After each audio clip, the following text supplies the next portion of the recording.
Good evening, everybody. It's great to have you here tonight. I'm Michael Shapiro, Director of the High Museum, and it's a special moment for us at the High. It is the first contemporary exhibition to grace the Ancock's Chambers wing, which is the space that Chuck Close's exhibition is in. So we're here to celebrate Chuck Close, to delve into his work more deeply, and I hope all of you will return several times to see this exhibition and the other exhibitions on view when they officially open tomorrow, Saturday, March 25th at 10 a.m. You don't have to be there right at 10, but it does open at 10. These kinds of projects are always supported by generous sponsors, and it's my pleasure to acknowledge them. So the national sponsor for the Chuck Close exhibition is UBS, the financial services company, with additional support from our beloved National Endowment for the Arts, as well as a group of individuals, Margaret and Angus Wordle, Louise Gunn, Charlotte and James Dixon, Taylor Stuckey, and Judith and Mark Taylor. It has been a real joy for all of us here at the museum to work on this show over an extended period of time and to be able to present it to you now. We have had actually quite a lengthy relationship with Chuck Close's work here, culminating in this project. I suppose it really began about 25 years ago when the first work by Chuck entered our collection. It's one of the 4 works in our collection that's in the exhibition here now. It is a very large Polaroid photograph of Chuck Close's beard. It is definitely up close and personal in terms of his beard at that time. And we now have 7 works in the collection, the most recent of which is the painting in the exhibition, which we acquired in 2004. The exhibition itself was organized, really co-organized, by the Walker Art Center and the San Francisco Museum of Modern Art, the 2 very gifted curators who collaborated so seamlessly and splendidly on the project are here with us this evening. Siri Engberg, curator from the Walker Art Center, and Madeline Grinstein from the San Francisco Museum of Modern Art. I thought it might be very nice for the 2 of them to stand and be acknowledged, if you would.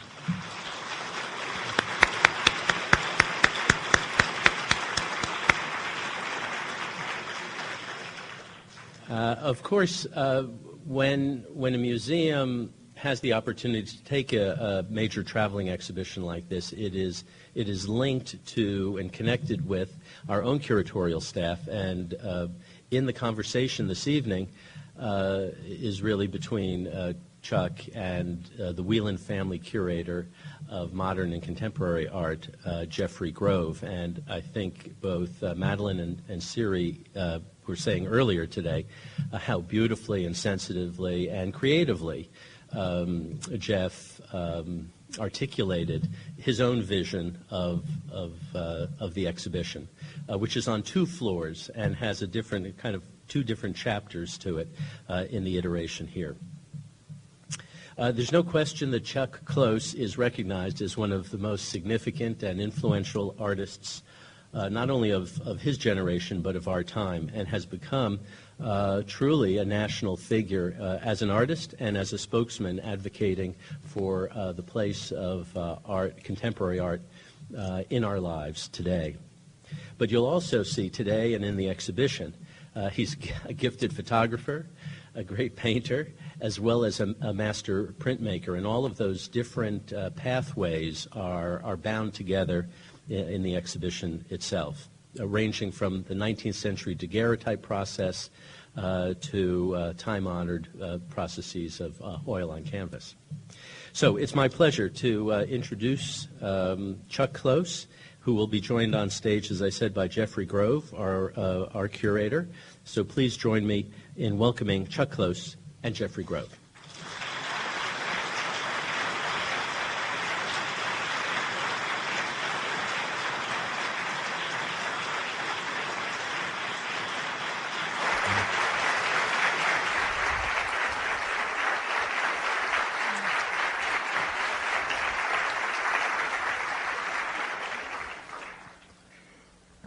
Good evening, everyone. We're thrilled to see over 400 people here, and we know that you all are dying to see the exhibition if you haven't already, and you'll be able to get in there tomorrow morning. And when you were coming in, you probably saw a preview of what we're going to be talking about tonight. We'll get the screen down. I just want to echo Michael's sentiments. It's such a pleasure as a curator to not to have to go through all of the pain of making the exhibition and securing the loans. And I really want to thank again Madeline and Siri for bringing this beautiful exhibition together and being here to help us celebrate the opening with Chuck. And I'd like to go to the first image, which really, in many ways, was half of the genesis of the exhibition. This is a work that entered the Walker Art Museum's collection fresh out of the studio. It was acquired, purchased by the director from Chuck while he was still working on it, and it went into one of Chuck's first show of big paintings, one of 6. Is that correct? He didn't think it was done yet either. And was it done? No. $1,300 they paid for it. I like to. Yeah. 13? Mm-hmm. Took 2 years to pay for it.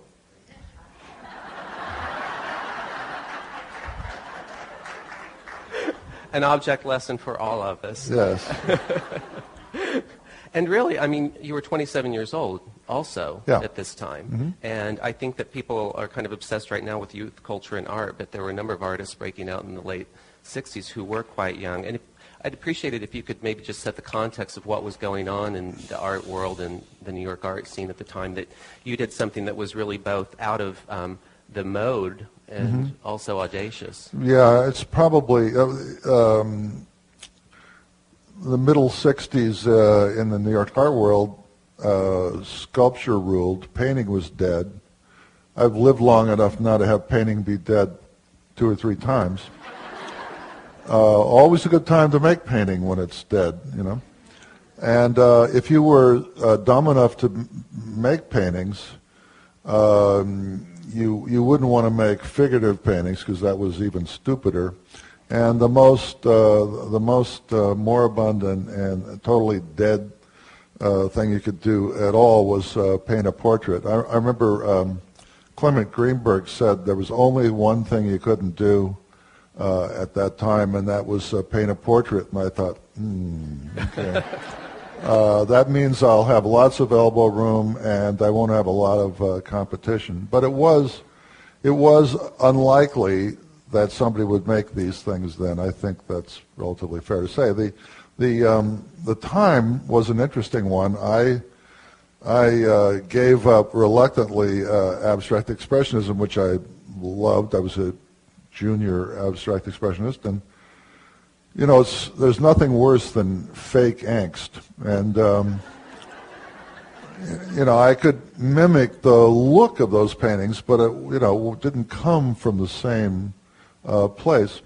So I was, I didn't react against it because I hated it. I loved it, and I still do. I had to move on. And this was something that was happening all over the place, and there, you know, the main influences or tendencies of the time were either very reductive, minimal work, or work that was about popular culture. And for my whole generation of artists, I went to school with Richard Serra and Nancy Graves, who were married, Bryce Martin, Bob and Sylvia Mangold, Janet Fisher, Oxford Downs, Newton Harrison, Jennifer Bartlett. So we all came to New York around the same time, and it was a time in which we were searching for something to do that was ours. And not only visual arts, but composers like my friend Phil Glass or Steve Reich, dancers, you know, like Tricia Brown or Lucinda Childs or Yvonne Rainer. All of these, we were all in each other's lofts, and we were all doing stuff together. I think that I say we sort of all climbed out of the same primordial ooze at the same time. And when we got ashore, we all went our separate directions, but we came out of that same, we were all nourished by that same set of conditions. And one of those things was really a belief in process and the importance of self-imposed limitations that would could direct you towards something, often by not doing something else. And for me to get rid of all the things that I loved in de Kooning, I said when I met de Kooning late in his life, I said it's really nice to meet somebody who's made a few more de Koonings than I've made. But it was a painful process purging myself, and the way I did it was with self-imposed limitations. I'd always depended on color. I got color out of the picture altogether. My hand moved in ways that made art marks, so I gave myself a photograph to work from, so I'd have to make the shapes that were in the photograph. And was this a personal manifesto that you sort of developed and set out to enact? Mm-hmm.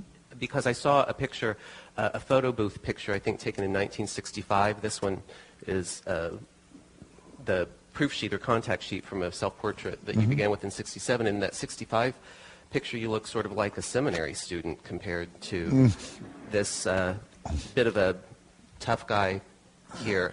And well, you're posing. So you're quite consciously aware that you're sure. posing and you're trying to create... I've seen too many James Dean movies. And so this clearly, this comparison shows how you began to develop this process and impose the grid on your work. And the grid was a tool of the minimalist artists as well. And there's also a conceptual component in what you're doing. Yeah. So were you in conversation with those artists about that aspect? Yeah,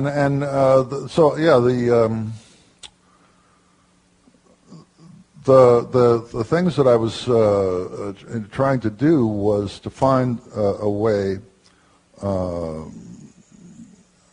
Let's see. I sort of have to back up a little bit. Long before I was physically disabled, I was learning disabled, and one of the things that there are two or three things that really drove me to do what I'm doing. One was that I don't recognize faces. There's a name for the condition, but I'm so learning disabled I don't remember the name of it. In real life, if you move your head a half an inch, to me it's a whole new head. I've never seen you before. Or if I saw you last night and I see you tonight, I don't know who you are either. So I know that I was driven. If I flatten out an image, I have almost photographic memory for it. So I'm sure that I was driven towards making portraits out of some desire or need to commit to memory the images of people who really matter to me, which is one reason why I don't paint college presidents and CEOs. But the other thing is that I was a nervous wreck, a slob, and I'm so tentative. I could never figure out what I was doing. I'd put paint on it, scrape it off, on and off. I'd never do what I was. And so I think that I gravitated towards something where I had rights and wrongs, and where I could break down a big, overwhelming problem into small, bite-sized pieces, because I was plagued with indecision, and this helped me make up my mind.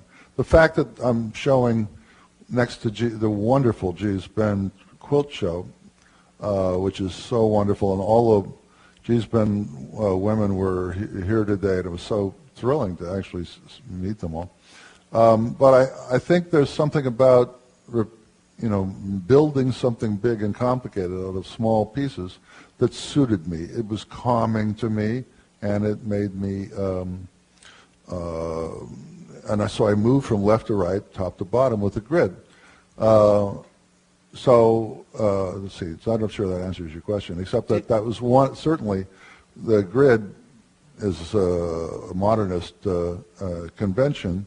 It's also something that goes way back to the Renaissance and before as a way of scaling up a small piece to something large. Right. And likewise, the trope of the self-portrait is an art historical tradition, and Rembrandt might be one of the greatest practitioners. And in your generation, there are not a huge number of artists that we can think of who've dedicated themselves, as you have over 40 years, to tirelessly investigating and re-investigating your self-image. And was that something you considered when you made that self-portrait, that you were beginning that you would start this process that would continue for the rest of your life, or was it a once-in-a-lifetime shot when you began the big self-portrait? Well, I actually was photographing a 22-foot-long nude that I had done, and I had film left in the camera, and I sat myself in front of the lens, which is why they're so crooked. I didn't know that. And actually, the bricks, I was focusing on the wall, figuring out the lens and how large an area it would be and what the distance was. I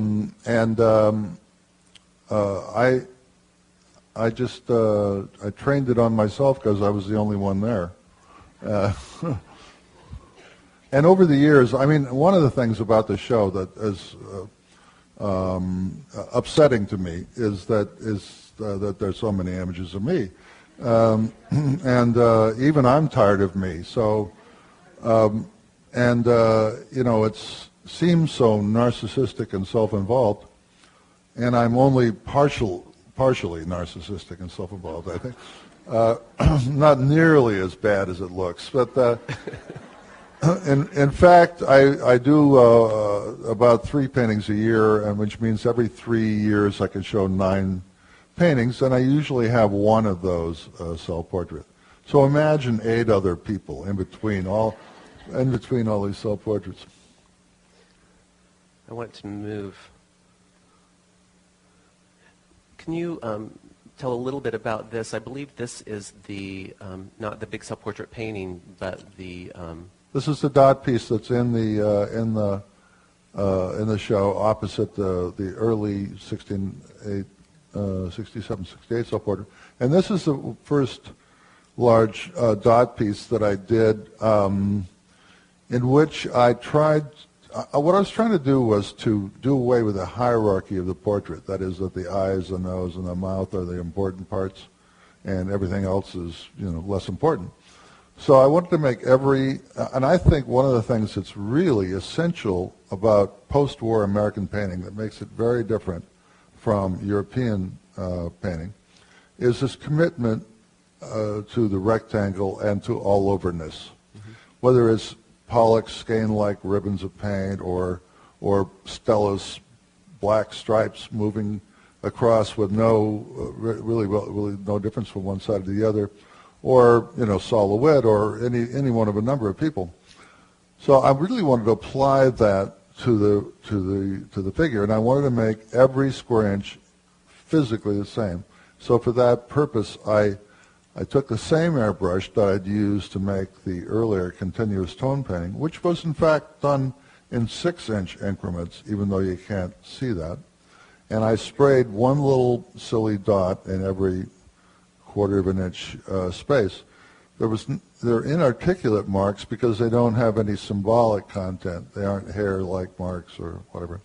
But clusters or coveys of those marks stack up to make something that reads like hair or skin or whatever. And this one happens to have 57,000 dots or something like that. Yeah. Each one individually. About 10 shots each. So it's about, I better move closer to the table. And just to articulate that difference a little bit between this airbrush work and this airbrush work, in which you choose to leave the graphite grid exposed. Mm-hmm. But in the big self-portrait, which you also did apply a grid, you removed it. Yeah, I snapped it on with a chalk line so that I could wipe the lines away as I was making the painting. But it was, in fact, constructed in chunks, in that case about 6 inches. Right, it wasn't an all-over process at any point. But part of that was a desire to mimic the effect of a photograph? It was I'm not so sure that I was interested in the verisimilitude of the thing, in terms of looking like a photograph. as much as I was trying to get rid of my own hand, trying to get rid of handwriting and virtuoso art marks. I wanted a sort of flat-footed, straight-on approach to it, just matter-of-factly translating from one to the other. And I wanted to get, obviously it's hand-built, and when you look at it, it's loose as a goose. It's really not very tight at all. But it was an effort to, to try and get rid of, because my hand just moved in these gestures that I was trying to control. One of the aspects of your self-portraits and what visitors will discover going through the exhibition is that you echo back through time and come and revisit certain images. So the 1967 photograph that formed the big self-portrait, you revisit in 1980 and created these works. Well, the one on the right, the drawing on the right, was done in 68. Oh, that's right. I thought that we had the graphite drawing. But the one on the left was done in 1980. And can you explain this? Because I think it's so wonderful, because in a way it seems effortless, but it's a few gestures capturing that same image. Well, I was looking for other incremental units that were stock standard. And my thumb and forefinger were those units. And I later did things with pulp paper and other things that again were made by some other process other than as a brush. The interesting thing about using your own body as a tool is normally you have to feel through a tool. You feel through a brush or you feel through a pencil. And when you ink up your own body, you can really feel how much ink you're picking up and how hard you're pressing, how much you're laying down. This is a very small drawing, but I have done 9-foot-high finger paintings that are built out of my own fingerprints. And there's I always said that I wanted to make art that couldn't be forged. But Rob Storr, in his essay for my MoMA retrospective, said he wrote really beautifully about the idea of skin making skin, and that in a sense you're almost caressing the face of the person that you're building, mark by mark with your own fingerprints, and I think there's something kind of wonderfully accurate about that. Well, that also suggests a certain level of intimacy because it is yourself, but do you feel also a certain detachment because you've been dealing with self-images all of these years? I've always referred to me as him. It's very hard to. I've tried to be as I don't flatter in my work, and no one that I paint owns their own image, and so I don't have to satisfy anybody, and no one's vanity really. I mean, people lend me their image with no control over what I'm going to do. Or how many times I might use it, and it's a very generous and brave decision on their part. But I certainly don't want to flatter myself any more than I am. I mean, I want to be as tough on myself as I am on them. So I have to try and shove my own vanity out of the picture, and I think I do that by subconsciously distancing myself from it. But I've been follically challenged, as you are, for most of my life, and my whole life I didn't look the way I wanted to look. I wanted to have long, flowing hair. Exactly. So you get used to. I mean, I think vanity sort of left at that point. Because, well, never mind. You look very nice. Likewise. We were discussing all the positive aspects of why we've lost our... Well, before we discuss this, I want to just come back to the subject of your sitters, since you are one of your sitters, and you return to that, and maybe it's a form of checks and balances. But you mentioned that you don't do commissions and you don't paint for hire, as it were, as many very successful Well, it's not that artists it's a do. moral decision. I don't think if somebody does that there's anything wrong with it. Right. I just never wanted to kick open that door because it's very hard to tell somebody, or I would assume it would be hard to tell somebody, I'll do their image, but I'm not going to do yours. So just to keep it, really clean, I decided to never do commissions. If I had to, I probably would have, but I managed to. It's so amazing that you get someone to buy a 9-foot-high picture of someone else. Who knew?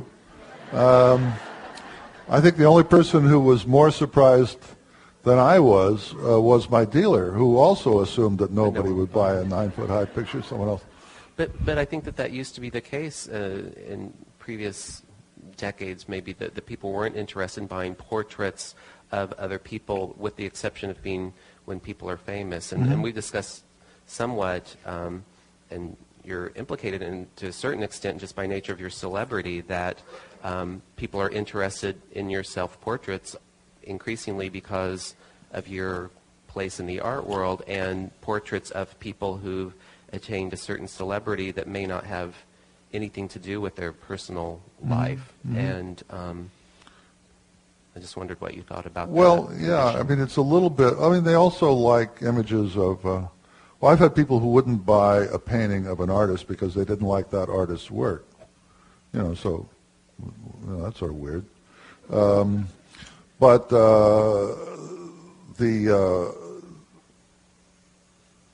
I think there's something about buying a piece of the artist, something that's, and you know what, I know when I go to a daguerreotype show or something like that, and I see a daguerreotype of George Sand or something, and I think, oh wow, that's what George Sand looked like. I may find that image more interesting than somebody that I've never heard of. So I understand that's part of the thing. But I was trying to avoid Warhol owned superstars. I mean, he was one of a couple of people who were making an intelligent, forward-looking, modernist figuration at a time when that seemed like not such a vital thing to do. And Alex Katz and some other people were real heroes for me. But anyhow, Warhol, painted Marilyn Monroe and all those people. So I was looking for really ordinary people who were not recognizable. So I just painted my fellow artists and friends who, in order to have a totally anonymous image, and they ended up being Richard Serra and Phil Glass and all these people who immediately became very famous and at least within the art world, and sort of foiled my attempt Your for plan. everymandom, Well, this is a ratty little 4x5 Polaroids, 4 by 5 inches, that you can see it's been gridded several different ways depending upon how I'm going to use it. Also went through a flood. But what I do is I recycle. I either go back. The drawings and prints and stuff never precede the painting. I mean, the maquette for the painting will, but any kind of drawing or other multiple or whatever comes after the painting, and it's an effort to sort of recycle that image. And so that piece that I'm making may go back to the original maquette, or it may have may be based on the painting, or it may be based on a previous drawing, or it may be, so there are often several steps removed, certainly several steps removed from the person who's no longer there. Well, this particular maquette, which is in the exhibition, and when you see the exhibition, you'll see this wonderful wall with about 11 different works, and this shows you a few 3 variations made out of different types of paper pulp, and there are also etchings and a drawing, all referring to that same maquette. Yeah. And I would like to discuss these paper pulp pieces, but also the idea that these were generated over a period of years, Right. revisiting that one maquette. And when do you decide that you're done with an image? Well, you know, I don't know. They keep floating to the surface again. I somehow, the person I've done more from one photograph is Phil Glass. I don't know how many I've done, and I keep thinking I'll never use it again, and then there's some reason to use it.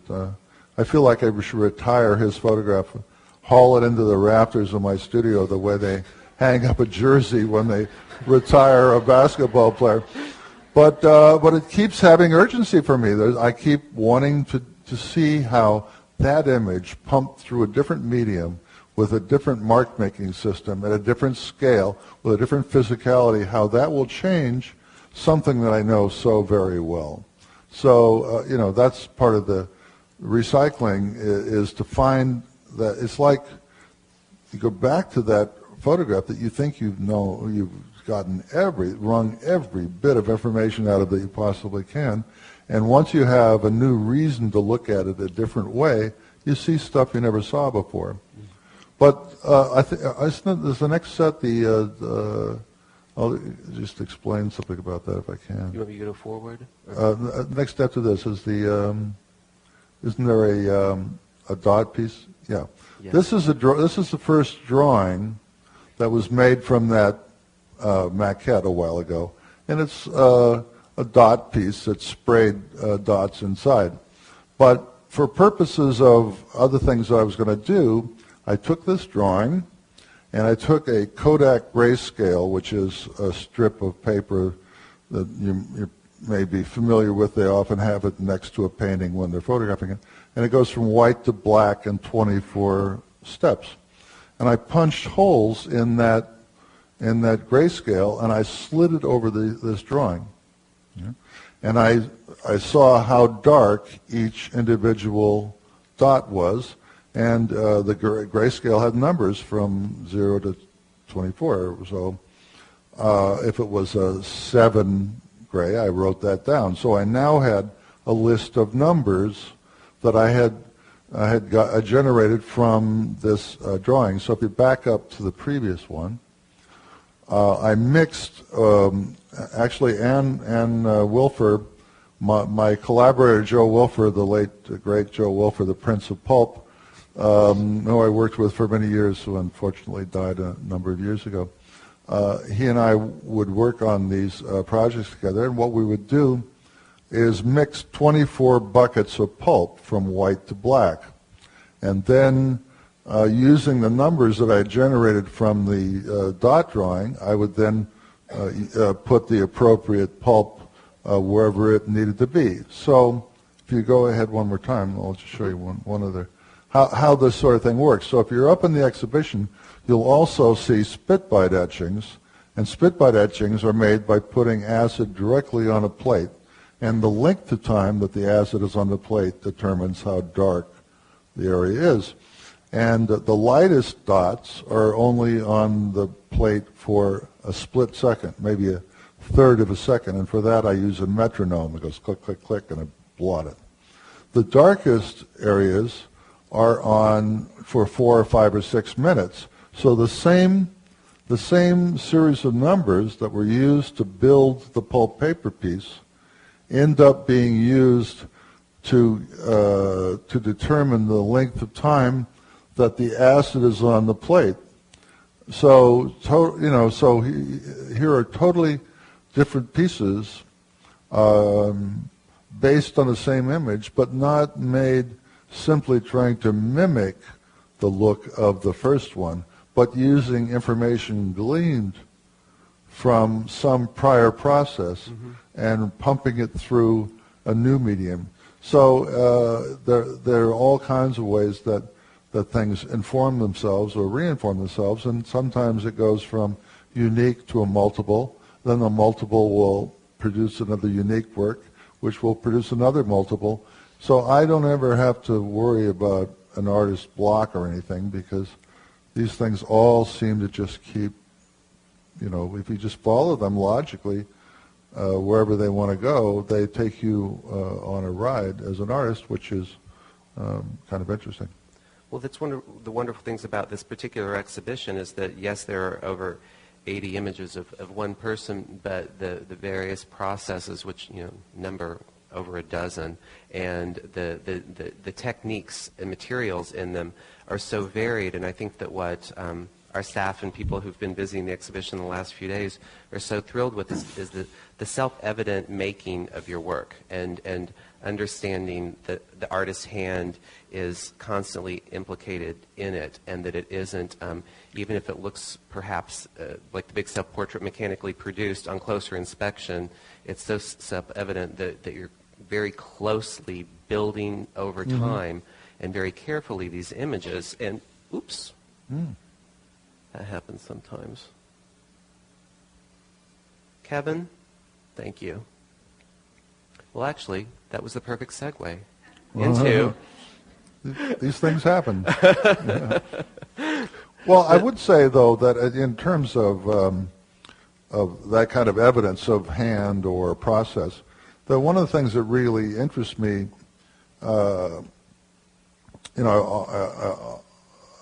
when artists look at another artist's work, it's a little bit like magicians performing at a convention for other magicians. Do they see the illusion created, or do they see the device that made the illusion? And I think artists really look at art in a way where they know how hard it is to do something or how easy it is to do something. And they not only look at what happened, but they also see something of what went into it. And I've always been interested in that,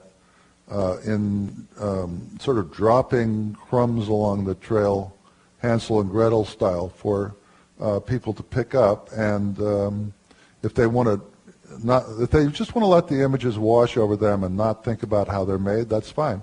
But if they care to, they can actually find embedded within the image itself all kinds of hints as to how it was made and what the record of my thought process was, and kind of, so I can pull a rabbit out of the hat, and then I'll show you how I pull a rabbit out of the hat. This is a Polaroid self-portrait from 1979. And I just want to talk about this in the context of photography and how central photography is to your practice. And going back to that 67 self-portrait that began our discussion, at that point, I might ask you if you were considering photography as a central part of your practice, and also reflecting on the fact that even in institutions such as museums, that photography was still fighting a fight to be recognized as an art form alongside painting and sculpture and some of these other processes you were investigating. But here in 1979, the Polaroid corporations developed the wonderful land camera snapshot that we were able to create and moved it to this format of the 20 by 24, and you were one of the first persons to... I was the first person. Yeah. And I'd love for you to talk about that a little bit and what you were thinking as a tool. Well, prior to Polaroid, I used regular film. And when you're using regular film, you don't know what you have until you process it and maybe make a proof sheet or something else to find out what you have. So I was basically just taking photographs to make paintings from. I didn't think of myself as a photographer. The only thing I made were maquettes to make paintings from.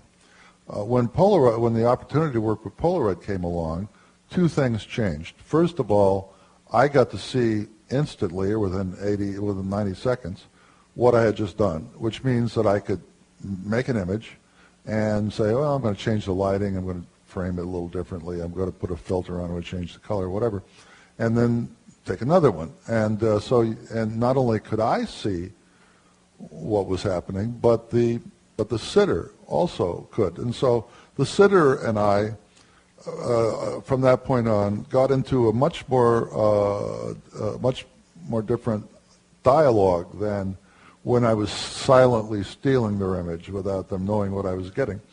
They could lobby for what they wanted, and then I would ignore them. But the other thing that happened was I realized that I was now not only making only photographs to make other art from, but some of these things were going to stay photographs. And they were going to also deal with some of the issues of my other work. The incremental nature of building an image would go into something like this, where I built a complex image out of 9 20 by 24 Polaroids. So I had to reluctantly accept the fact that if I'm making photographs that are not going to be used to make a painting from, then I must be a photographer. Mm-hmm. And that was kind of scary. And this particular large-scale Polaroid self-portrait, and there are a number in the exhibition, but there are 3 in this one grouping, in particular from 79, 80, and I think 86. In this, it's much more, if I could say, emotive in some way, or depicting a character in a way that most of the self-portraits are much cooler. And was that a conscious act, or was that... Well, part of it was we didn't know. I mean, we had so many strobe lights so close to my eyes that we didn't know whether we were going to damage my eyesight. So to begin with, I closed my eyes. And that gives it a different kind, until I found out that I wouldn't go blind soon, anyhow. So I guess that gives it a little bit more psychological resonance in some way. Yeah. This next Polaroid self-portrait, which is in the collection of the High and is included in the exhibition, it's the first work of yours that entered our collection in 1981. I believe this came out of, was this your first exhibition of large-scale Polaroids? Or was maybe. Yeah, perhaps. That was at the Walker. Is that correct, Sue? It was at the Walker. Yeah. Yeah. I did a 6-part, if you could imagine 3 more pieces at the top with the rest of my head. I did a 6-part piece which has later been lost, but these were pieces, and it's one of those even the person who bought the piece and gave it to the museum hadn't noticed this. So one of the problems was that I did this piece over 2 days, and I wore a different shirt each day. So we just found that out 2 nights ago. We don't want it anymore.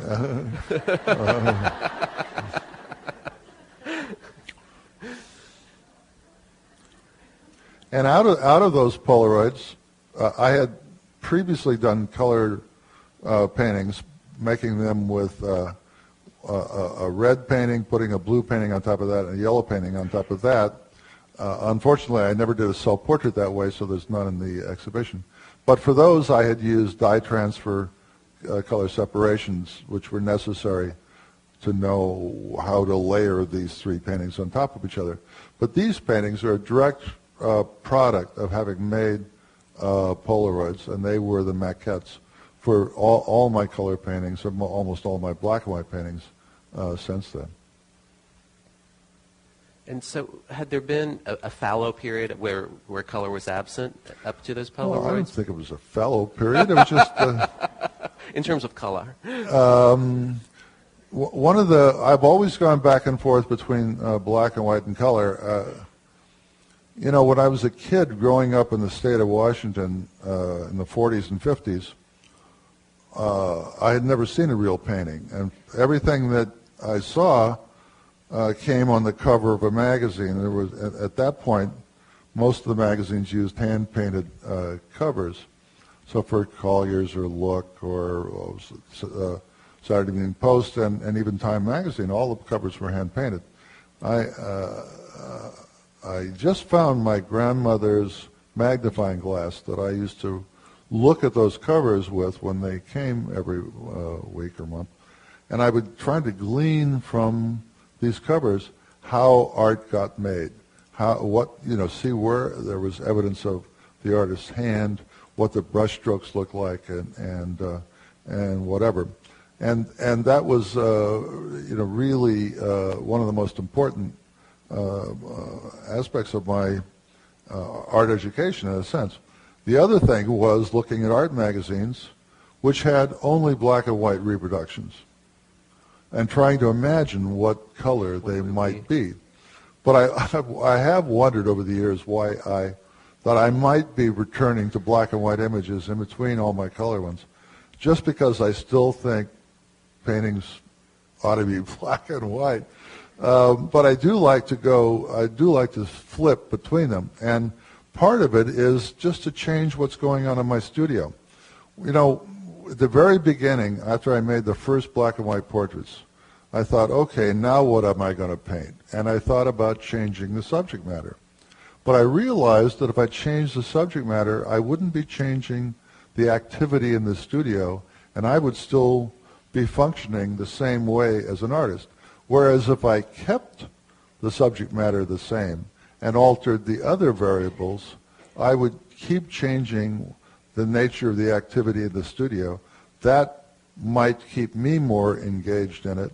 And if I can if it has greater urgency for me and keeps me more engaged, then perhaps it will interest the viewer.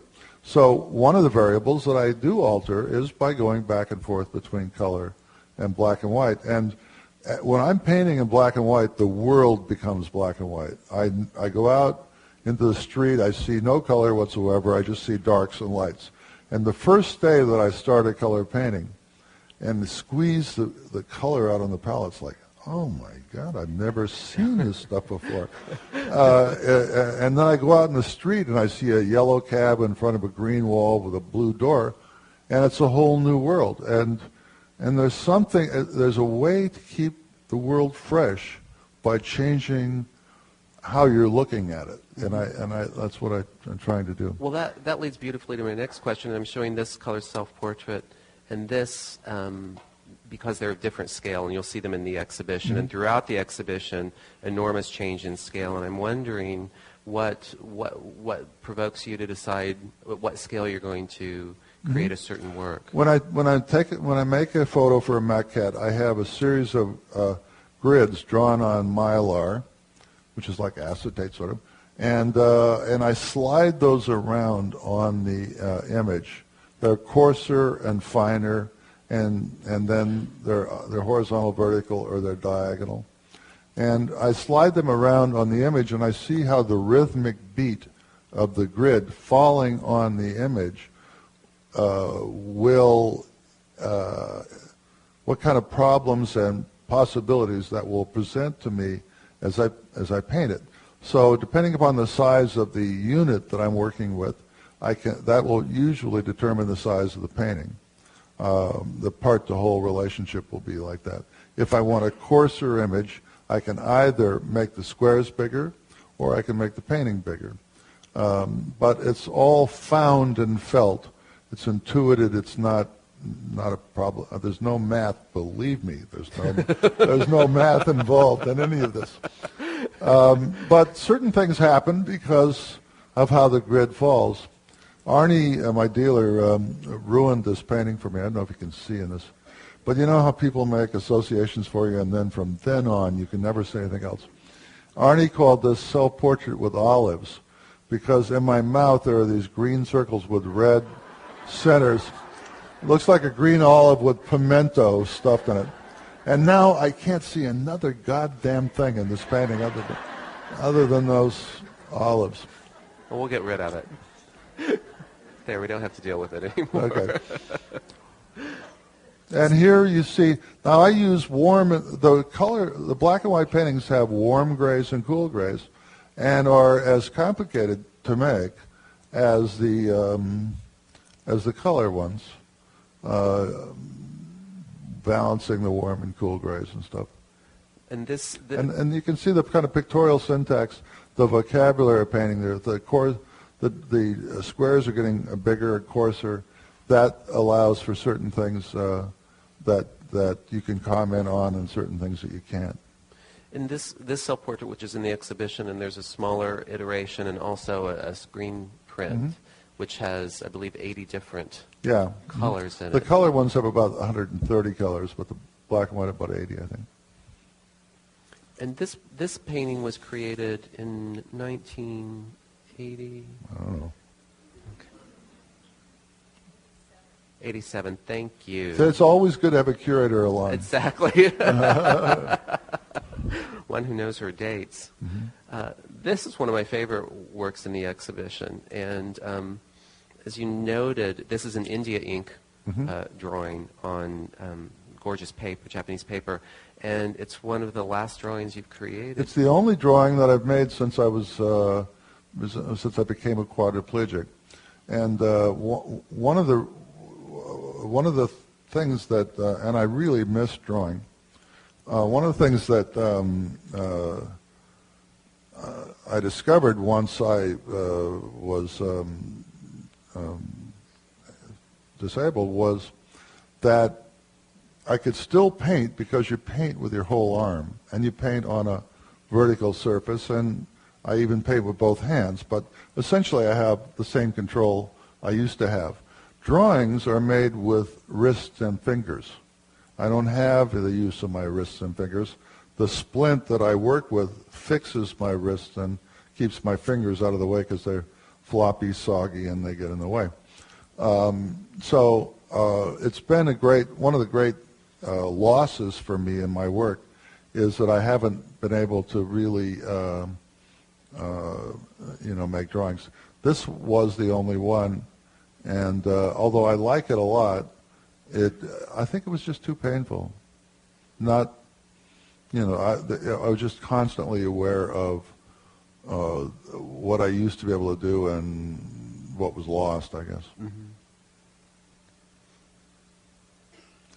This is a pulp paper pulp pochoir, which a pochoir is a $10 French word for stencil, and it's made like the other pulp paper pieces that we saw earlier. Only in this case, a layer of pulp is laid down. It's about the consistency of cottage cheese, and stencils are laid on top of that, and the stencil sticks to the wet pulp and forms an occlusive seal, and then you could squirt the various pulp grays into the right spaces, and when you peel that stencil off, you then can put another stencil, and you slowly build the image that you want. It's based on that one is actually based on a reduction block linoleum cut. So you can see how one thing informs another. When you're upstairs, check out the little linoleum cut this big in relation to this big pulp paper piece. And I mean, all of these different techniques and processes, you're constantly learning new processes, or had you? It's all on-the-job training, and that's the best part. I think as a culture we are way too concerned with problem solving, and we're usually all solving the same problem. The problem of the moment, the conventional thinking, and that's why it's conventional.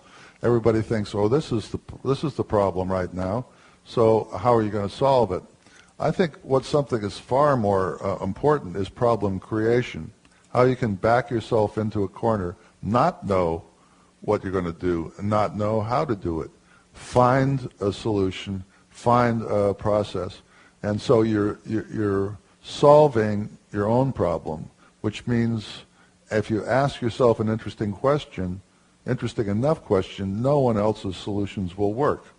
You must go find your own tailor-made solution to the problem, and that's to me where the joy is, where the invention is. When I accepted the photograph, did I already say this? I've talked to so many people today, I can't remember whether I said it here. If I did, stop me. But somebody pointed out at one point that someone like Pollock didn't know what what the next painting was going to look like, but he knew exactly what he was going to do in the studio. And I know exactly what my painting's going to look like. It's going to look like that photograph, but I don't know what I'm going to do in the studio. So it's an invention of means, of how to, and rather than what. And for me, I'm much more intuitive when I'm working within a structure, within a system. I have to be faster on my feet. I have to respond. I have to come up with something. When I am and far more intuitive. When I was free to make any shape I wanted to make, I made the same shape over and over. When I was free to use any colors I wanted to use, I used the same colors over and over. Now, within the structure of this grid, I get tired of making the shapes the same way every time, so I start making them different. And I get tired of using the colors the same way every time, so I use different colors. So it's kept me moving and kept me awake, you know. Right. Well, another aspect of that changes this self-portrait, this maquette rather, will lead to the self-portrait we'll show next. And this is one of 3 enormous later paintings that are on view on the 2nd floor of the Ancock's Chambers. And the trio, along with our black and white self-portrait, are really riveting because you see the variation. And here I'll go to the painting in the grid, a vertical grid, a horizontal grid, etc. But this one is also somewhat unique because of the way you've cropped in. Yeah. Actually, I want to say about your installation, which is something that whenever you move the work to a new venue, you have the effect of the architecture, which in this case, Renzo Piano's beautiful galleries are particularly wonderful to show in. And you have the effect of the curator, and you did not choose the work in the first place, and it came to you, but you have great opportunity in rearranging them and putting them in new combinations and juxtaposing them, etc. And it's always interesting for me. I learn something every time, and one of the real eye openers for me in this exhibition, and we didn't do it in either of the other, at the Walker or San Francisco, is put these big paintings next to each other on one wall, so you can see how different the horizontal vertical grid is from the diagonal grid, or how different a painting looks when the head is stuffed into the rectangle, or when it has a lot of background behind it and the head comfortably fits into the rectangle. This is the equivalent of wall-to-wall sound rock and roll, where the music just starts and it keeps going. And this is much more traditional kind of portrait situation where a head and shoulders fits into the rectangle with space all around it. But you can see now, and now is the next one the straight one? Do we have one? Yes, we do. Yeah. It should be after this. Let me just go forward to it. Oh, yeah, there it is. So you see how the grid, when it's horizontal vertical, the insistent beat of the grid is your brain reads it the same way we read typing or we read anything that marches, wallpaper, anything that marches across. But once you, now if you can, and you can see that it has, take a look at the outside edge of this. Now go back to one of the diagonal ones if you would. Keep going. Keep going. One more. You see the pinky